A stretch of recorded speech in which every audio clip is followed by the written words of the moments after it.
Egypt के Giza pyramid से 200 kilometre के फासले पर रेड सी के साहिल के करीब एक ऐसा एरिया है जिसको वादी अल जर्फ कहा जाता है। देखा जाए तो यहाँ दूर दूर तक सिर्फ बंजर लाइमस्टोन के पहाड़ और टीले मौजूद हैं। लेकिन यहाँ एक ऐसा सीक्रेट स्पॉट भी है जिसमें कुछ ऐसे राज छुपे हैं जिनको आज से 4500 साल पहले दफन किया गया था।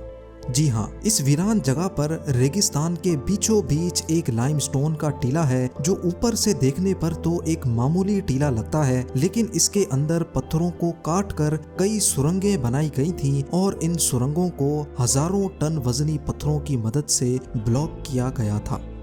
45 सदियों पहले एंशिएंट इजिप्शियंस ने यहाँ कुछ तो ऐसा जरूर छुपाया था जो वो दुनिया के सामने नहीं लाना चाहते थे। लेकिन जब पहली बार इन सुरंगों के सामने से पत्थर हटाए गए तो अंदर के मनाजिर ने पूरी दुनिया को हिला कर रख दिया। ज़ेम टीवी की वीडियोस में एक बार फिर से खुशामदीद।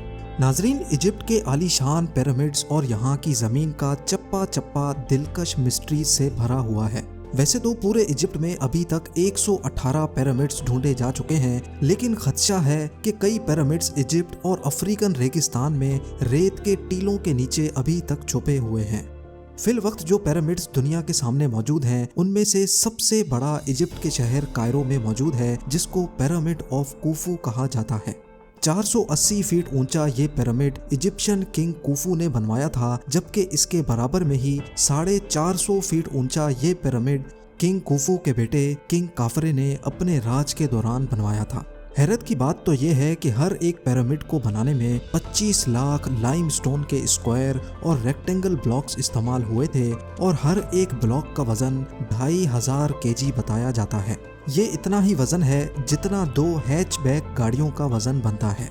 इतना ज्यादा वजन 480 फीट की ऊंचाई तक लेके जाना और हर एक ब्लॉक को परफेक्ट एंगल पे रखना एक ऐसा टास्क है जिसको आज के दौर में मशीनरी की मदद से ही परफॉर्म करने में कई साल लग सकते हैं। तो सोचें ये काम 45 सदियों पहले बगैर मशीनरी के कैसे किया गया होगा।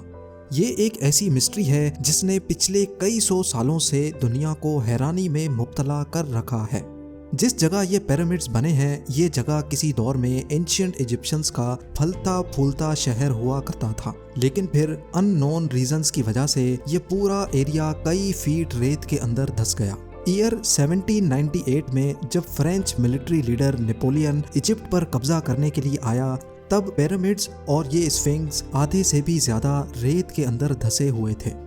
अगले 100 सालों तक यहाँ से रेत हटाने के लिए एक्सकवेशन का काम चलता रहा और 1980s में पहली बार यहाँ एक मेजर डिस्कवरी हुई।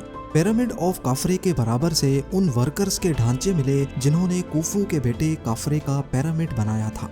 कई स्केलेटन्स का मुआयना करने के बाद मालूम पड़ा कि ये लोग स्लेव्स नहीं थे, क्योंकि इनको अच्छा खाना खिलाया जाता था और इनकी मरहम पट्टी भी की जाती थी। इन वर्कर्स को अपने किंग का पिरामिड बनाने के बदले में एजाज के तौर पे पिरामिड के बराबर में ही दफन किया गया था। बदकिस्मती से किंग कुफू के मरने के बाद ये जगह कई सालों तक लुटेरों के रहमो करम पर थी। इसी वजह से ना ही यहाँ से कोई पपायरस यानी रिटन डॉक्यूमेंट मिला और ना ही कोई ऐसा सबूत मिला जिससे ये पता लगाया जा सके कि ये पिरामिड्स कब और कैसे बनाए गए थे। यहाँ तक के दूसरे इजिप्शियन किंग्स के कई स्टैचूज या उनकी ममी भी मिल चुकी हैं, लेकिन वक्त की तबाही ने किंग कुफू का ना ही कोई साबित स्टैचू छोड़ा और ना ही लुटेरों ने इनकी ममी को।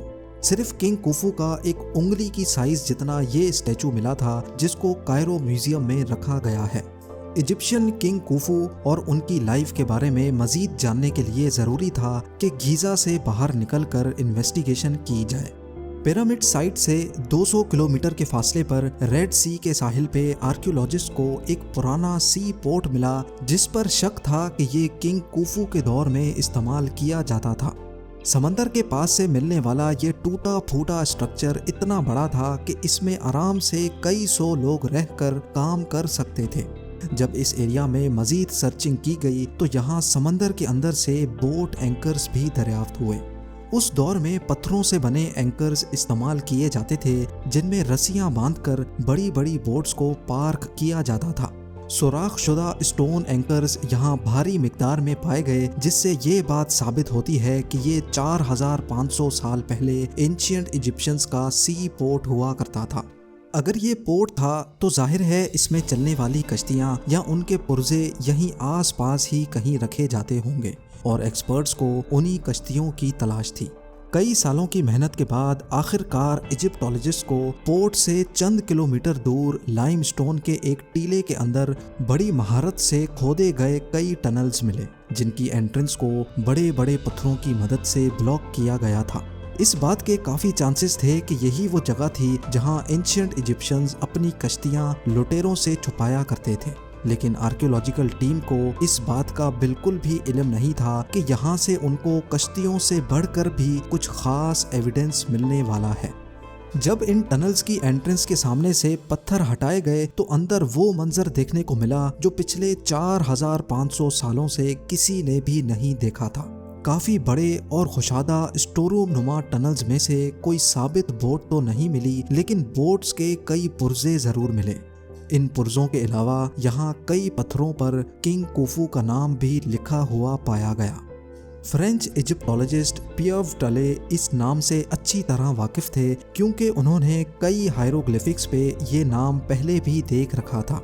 इस पर जो लिखा था उसका मतलब है, हमारा खुदा कुफू हमारी हिफाजत करे। एंशिएंट इजिप्शियंस अपने किंग को खुदा मानते थे और वो जहाँ भी काम करते थे वहाँ अपने खुदा यानी किंग का नाम ज़रूर लिखते थे। पत्थर पे लिखा ये नाम इस बात की निशानी थी कि ये एंशिएंट स्टोर रूम किंग कुफू के दौर में इस्तेमाल होता था। इस सीक्रेट स्टोर रूम पर जब मज़ीद तहकीक की गई तो हैरत अंगेज़ तौर पे यहाँ से बहुत खस्ता हालत में पपायरस भी मिला, जो एक भारी पत्थर के नीचे दबा हुआ था। पपायरस एक मोटे कागज की तरह होता है जिसको पपायरस के प्लांट से तैयार किया जाता था। उस दौर में सारी कागजी कार्रवाई इन पपायरस पे ही की जाती थी। इजिप्टोलॉजिस्ट और उनकी टीम जो यहाँ आई तो बोट्स तलाश करने थी, लेकिन अब उनको एक बहुत इम्पोर्टेंट डॉक्यूमेंट मिल चुका था। और आपको यहाँ ये बताना भी ज़रूरी है कि पूरी दुनिया से मिलने वाले पपायरस में से ये सबसे पुराना था। इस डॉक्यूमेंट में क्या कुछ लिखा था इसको समझने के लिए ज़रूरी है कि पहले इसको रीस्टोर करवाया जाए। पूरे 6 सालों की मेहनत के बाद जब इसको रीस्टोर करवाया गया तो किंग कुफू के दौर की कुछ झलकियाँ नज़र आने लगी। इस पपायरस को लिखने वाला मिरर नामी एक सुपरवाइज़र था जो किंग कुफू के लिए काम करता था। ये एक तरह की रिकॉर्ड बुक थी जिसमें सुपरवाइज़र अपने 40 वर्कर्स के साथ जो भी काम करता था वो लिख लिया करता था। एंशिएंट इजिप्शियंस अपनी लैंग्वेज में ग्राफिक्स का इस्तेमाल करते थे, इसी वजह से उन ग्राफिक्स को देखकर समझना और फिर उसकी लॉजिक बनाना इजिप्टोलॉजिस्ट के लिए काफ़ी मुश्किल काम होता है। सबसे बड़ा सवाल जो परेशान कर रहा था वो ये था कि सुपरवाइज़र अपने 40 वर्कर्स के साथ यहाँ कर क्या रहा था और वो किंग कुफू के लिए क्या काम करता था। कई सालों की मेहनत के बाद पपायरस से ये मालूम पड़ा कि मिरर नामी सुपरवाइज़र कॉपर को बोट से अनलोड करके डोंकीज की मदद से उसको नाइल रिवर तक पहुंचाता था, जहां से दोबारा बोट्स पर लाद कर कॉपर को पिरामिड साइट तक पहुंचाया करता था। ये इंफॉर्मेशन जानकर इजिप्टोलॉजिस्ट को सारी कहानी समझ आने लगी। उस दौर में आयरन तो हुआ नहीं करता था, इसी वजह से मिरर और उसकी टीम बोट्स में बैठकर समंदर के उस पार साइनाई पेनिनसुला जाया करते थे। साइनाई में आज भी खासा कॉपर पाया जाता है और वहां से कॉपर को लोड करके वो वापस पोर्ट पे आते थे। कॉपर को वो डोंकीज पर लाद कर नाइल रिवर तक लेकर जाते थे, जहां से दोबारा उनको कश्तियों में लाद कर पिरामिड साइट तक डिलीवर कर दिया करते थे। इजिप्टोलॉजिस्ट्स का मानना है कि सिर्फ एक बारी में ही वो इतना ज़्यादा कॉपर डिलीवर कर देते होंगे कि अगले 2 सालों तक दोबारा ज़रूरत नहीं पड़ती होगी। और तभी इन 2 सालों के लिए वो अपनी बोट्स को डिसअसेंबल करके वादी अल जर्फ के इस सीक्रेट स्टोर रूम में रख दिया करते थे। लेकिन सवाल ये है कि पिरामिड की कंस्ट्रक्शन में कॉपर कहाँ इस्तेमाल होता था, जबकि यहाँ तो सिर्फ लाइमस्टोन और ग्रेनाइट के पत्थर ही नज़र आते हैं। असल में कॉपर की मदद से वो टूल्स बनाते थे जिनको लाइमस्टोन के ब्लॉक्स बनाने में इस्तेमाल किया जाता था। पिरामिड साइट से चंद किलोमीटर के फासले पर मौजूद लाइमस्टोन के बड़े बड़े पहाड़ मौजूद हैं और इस जगह को टूरा कहा जाता है। इजिप्टोलॉजिस्ट को इस जगह से कई सबूत मिल चुके हैं जिससे ये जाहिर होता है कि पिरामिड बनाने के लिए लाइमस्टोन के ब्लॉक्स यहीं से काटे जाते थे। लेकिन आखिर कैसे 2.5 टन वजनी ब्लॉक्स को पहाड़ से अलग किया जाता था और वो भी परफेक्ट शेप में? ये जानने के लिए ज़रूरी था कि कॉपर टूल की मदद से खुद एक्सपेरिमेंट किया जाए। आर्कियोलॉजिस्ट की टीम ने लाइमस्टोन पर पहले एक ब्लॉक की शेप ड्रॉ करके अपना वर्क एरिया डिफाइन किया और फिर कॉपर टूल्स की मदद से उसको काटना शुरू किया। पहले तो लाइमस्टोन को काटने में काफ़ी मुश्किल हो रही थी, लेकिन फिर पानी का इस्तेमाल किया गया। पानी के छिड़काव के बाद ये नोटिस किया गया कि लाइमस्टोन को काटने की स्पीड 5 टाइम्स बढ़ गई है। 5 वर्कर्स को एक ब्लॉक काटने में पूरे 8 दिन लग गए। लेकिन आर्कियोलॉजिस्ट का मानना है कि एंशिएंट इजिप्शियंस क्योंकि काफ़ी एक्सपीरियंस्ड थे, इसी वजह से वो ये काम 4 से 5 दिन में ही कर लेते होंगे। इजिप्टोलॉजिस्ट और आर्कियोलॉजिस्ट को कुफू पिरामिड की कंस्ट्रक्शन की गुत्थियां अब सुलझती दिखाई दे रही थी। सिर्फ एक इम्पॉर्टेंट डॉक्यूमेंट हाथ लगने से वो अब ये जान चुके थे कि कॉपर कहाँ से इंपोर्ट किया जाता था। एक सुपरवाइजर के साथ 40 वर्कर्स की टीम कैसे अपनी बोट्स को वादी अल जर्फ में सीक्रेट स्टोर रूम में छुपाया करती थी और लाइमस्टोन के बड़े बड़े ब्लॉक्स को कैसे कॉपर टूल्स की मदद से काटा जाता था। एक्सपर्ट्स की टीम को अब ये जानना था कि लाइमस्टोन के ब्लॉक्स काटने के बाद उनको पिरामिड के टॉप पर 480 फीट की ऊंचाई तक कैसे पहुंचाया जाता था। बदकिस्मती से पिरामिड्स में ऐसा कोई सुराख नहीं छोड़ा गया था जिससे ये पता लगाया जा सके। इसी वजह से ये जानने के लिए भी पिरामिड साइट से हटकर सबूत तलाश करने की जरूरत थी। गीजा में पिरामिड साइट से 300 किलोमीटर के फासले पर रेगिस्तान की कड़कती गर्मी के दरमियान हैटनूब का मकाम मौजूद है। यहाँ आर्कियोलॉजिस्ट की टीम को वो जगह मिली जहाँ से एंशिएंट इजिप्शियंस स्टैचूज बनाने के लिए एक खास किस्म का स्टोन निकाला करते थे। ये पत्थर इजिप्शियन एलाबास्टर के नाम से जाना जाता है, जिससे इजिप्शियन किंग्स अपने स्टैचूज बनवाया करते थे। इतने बड़े स्टैचू बनाने के लिए जाहिर है यहाँ से काफ़ी बड़ा स्टोन निकाला जाता होगा, और वो भी 1 पीस में। जमीन के कई फुट नीचे इस खास स्टोन को निकालकर ऊपर कैसे लाया जाता था, यही जानने के लिए 100 से भी ज्यादा वर्कर्स और आर्कियोलॉजिस्ट की टीम यहाँ आई थी। ये साइट भी आर्कियोलॉजिस्ट के लिए काफ़ी खास थी क्योंकि यहाँ भी किंग कुफू का नाम जगह जगह पर पाया गया था। पिछली 45 सदियों से इस स्टोन क्वारी पर कोई काम नहीं किया गया था। इसी वजह से वक्त के गुजरते यहाँ काफ़ी रेत और मलबा इकट्ठा हो गया है। लेकिन एक्सपर्ट्स काफ़ी पुरुमीद हैं कि इनको यहाँ से कुछ खास इन्फॉर्मेशन ज़रूर मिलेगी। कई महीनों तक यहाँ खुदाई का काम चलता रहा, लेकिन मलबे के सिवा यहाँ से कुछ ना मिल सका। पर आखिरकार वो दिन आ ही गया जब यहाँ से पहला सुराख मिला। जमीन से कई फुट नीचे मलबे के नीचे दबी हुई स्टेयर्स और एक रैंप नुमा चीज जाहिर हुई। मजीद खुदाई के बाद स्टेयर्स पर कुछ अनोखे गड्ढे भी उभर कर सामने आ गए। दोनों साइडों पर स्टेयर्स, बीच में रैंप जिसकी स्लोप 25% के आसपास थी, और स्टेयर्स पर बने अनोखे गड्ढे आखिर क्यों बनाए गए थे। एक्सपर्ट्स का मानना था कि ये सब कुछ क्वारी से निकलने वाले स्टोन को ऊपर लेकर जाने के लिए ही बनाया गया था। काफ़ी सोच विचार के बाद ये नतीजा निकाला गया कि इन गड्ढों में लकड़ी के तने डाले जाते थे। स्टोन का बड़ा ब्लॉक जिनको रस्सियों से बांधा जाता था, और वो रस्सियां इन लकड़ी के तनों से ट्विस्ट होकर जाती थी, जिससे वर्कर्स को स्टोन खींचने में आसानी होती थी। ये माना जा सकता है कि ये लकड़ी का तना उस दौर में पुली का काम करता था।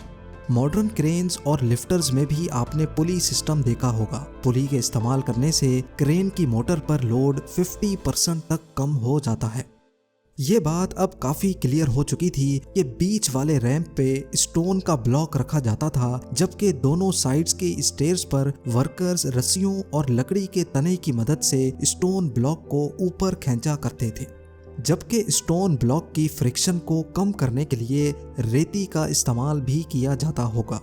आर्कियोलॉजिस्ट और एक्सपर्ट्स ने हजारों केजी वजनी स्टोन ब्लॉक को ऊपर लेकर जाने वाली मिस्ट्री को अब काफ़ी हद तक सॉल्व कर दिया था। अगर हेटनूब के मकाम पर इस स्टोन क्वारी से इसी मेथड के थ्रू स्टोन ब्लॉक को ऊपर लिफ्ट किया जाता था तो इस बात के काफी ज्यादा चांसेस हैं कि पिरामिड की कंस्ट्रक्शन के दौरान भी इसी किस्म के रैंप्स बनाए जाते होंगे और वहां भी लाइमस्टोन के ब्लॉक्स को ऐसे ही ऊपर खींचा जाता होगा। नाजरीन, द ग्रेट पिरामिड्स को बने 4500 साल गुजर चुके हैं और पिछले 300 सालों से इन्होंने पूरी दुनिया को अलग अलग मिस्ट्रीज में उलझा कर रखा है। बेशक आर्कियोलॉजिस्ट और एक्सपर्ट्स इन पिरामिड्स के बारे में काफ़ी कुछ जान चुके हैं, लेकिन आज भी पिरामिड्स की कंस्ट्रक्शन को दुनिया की सबसे बड़ी मिस्ट्री माना जाता है, जिसको सॉल्व करने के लिए रिसर्च अभी तक चल रही है। उम्मीद है जेम टीवी की ये वीडियो भी आप लोग भरपूर लाइक और शेयर करेंगे। आप लोगों के प्यार भरे कमेंट्स का बेहद शुक्रिया। मिलते हैं अगली शानदार वीडियो में।